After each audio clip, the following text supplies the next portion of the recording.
Embarking on the courageous journey of solo travel with your baby can be overwhelming. I understand the flood of questions racing through your mind. How will I manage? What should baby wear? What if tears flow the entire flight? The good news, you don't have to fear any of it. I'm Precha, a single mom and seasoned digital nomad who has transformed airports into a second home.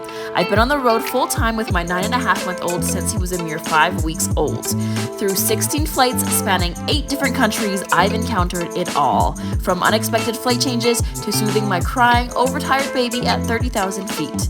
In today's video, I'm going to share with you my 8 invaluable tips allowing you to benefit from my experiences and embark on your solo travel adventure with ease. Tip number 1, opt for the aisle seat. In my pre-mom days, the window seat was my go-to choice for the scenic views of the sky. However, with the arrival of my little co-pilot Elian, my perspective shifted. Now, the aisle seat is the ultimate practical choice. Whether it's a diaper change or a soothing stroll to lull Elian to sleep, the aisle seat ensures we can handle our business without inconveniencing our fellow passengers. Plus, it gives us extra wiggle room, a crucial buffer when Elian decides to explore and, let's just say, get handsy with strangers' belongings. Next, we have tip number 2, ease ear pressure during landing. Forget the myths. It's all about landing when it comes to ear pressure concerns. In my 16 flights with my son, takeoff never posed an issue. The trick? Encourage swallowing to equalize ear pressure. The go-to method for me has been breastfeeding, a natural way to open up those tiny ear tubes. Initially, I thought baby headphones would be the solution, but they actually don't do much for ear pressure. They do, however, help with noise, though only if Elian is in a sleepy mood. Otherwise, he'll likely rip them off. For babies over 6 months, a backup sippy cup with water or juice works wonders, especially when breastfeeding isn't the preferred option. And if Elian dozes off, I sneak in a dream feed for added comfort. It seems, with time, that he's mastered equalizing on his own, as ear pressure troubles have magically faded away after he turned 6 months old.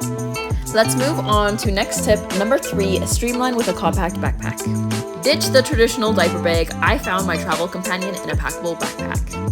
Lightweight, versatile, and a genuine game changer. It collapses to fit in the palm of your hand. It's waterproof, and trust me, it's durable. You can snag it on Amazon through the link in the description below. Now, here's how I pack it for a flight. Extra diapers. Always pack more than you think you need. I like to do 1 diaper for every hour of travel. That's my golden rule. We always like to have our changing mat that I can lay on top of the surface where I change my baby on so he's not lying directly on the dirty surface. A change of clothes for both me and for the baby. And if it's a longer trip, I like to do 2 to 3 sets.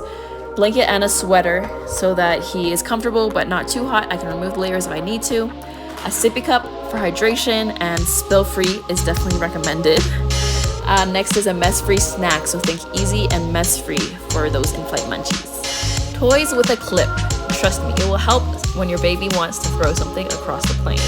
A baby lap belt. This gives me peace of mind when we have turbulent moments and when we're taking off and landing. Cloths. Now, I do face cloths for wiping his face when he's eating or drinking, and bum cloths because I don't use wet wipes, so I just need to add water, and that's how I change his diaper. If we're on a plane, I'll just throw it right out. And this is my special pouch where I keep our boarding passes, passports, and essential documents such as birth certificates. They're all tucked in this little pouch that I stick into my fanny pack. My fanny pack also has my phones, my microphone, hair ties, bobby pins, a pen just in case you need to fill out an entry form, and a cloth for quick cleanups. Everything is just right there at my fingertips. When you have an efficient backpack, that is your secret sauce to stress-free travel with a baby. Moving on to tip number 4, cozy up with a onesie. No matter the climate in your destination, planes tend to turn into really cold places when the AC turns on. So my go-to solution is making sure that my baby's in a comfy onesie, and we also have extra layers like a sweater and also blankets so that he has that cozy combo during the flight. One thing to keep in mind is that the weather is not always as you expect when you land. On a flight from Santa Cruz to Sucre in Bolivia, I was greeted by an icy blast when I disembarked, and we actually had to walk to the baggage area. Luckily, I had my blanket at hand to keep my baby nice and cozy during that walk there. But that's why you always need to be prepared for any weather, regardless of what the forecast says. Here's a bonus tip. Opt for onesies with a 2-way zipper. It's a game changer for hassle-free diaper changes mid-flight. And speaking of diaper changes, a golden nugget of wisdom, do it right before boarding to minimize the chances of tackling it at 30,000 feet. Some planes boast changing tables in their bathrooms, but it is a hit or miss, so make sure you check with your flight attendant before you take off to make sure that you're prepared for any in-flight surprises. Our next tip we got is number 5. Time is your ally. Arrive early. For any traveler, time is precious, but when flying with a baby, it's your secret weapon. Arrive 2 hours early for domestic flights and extend that to a comfortable 3 hours for international journeys.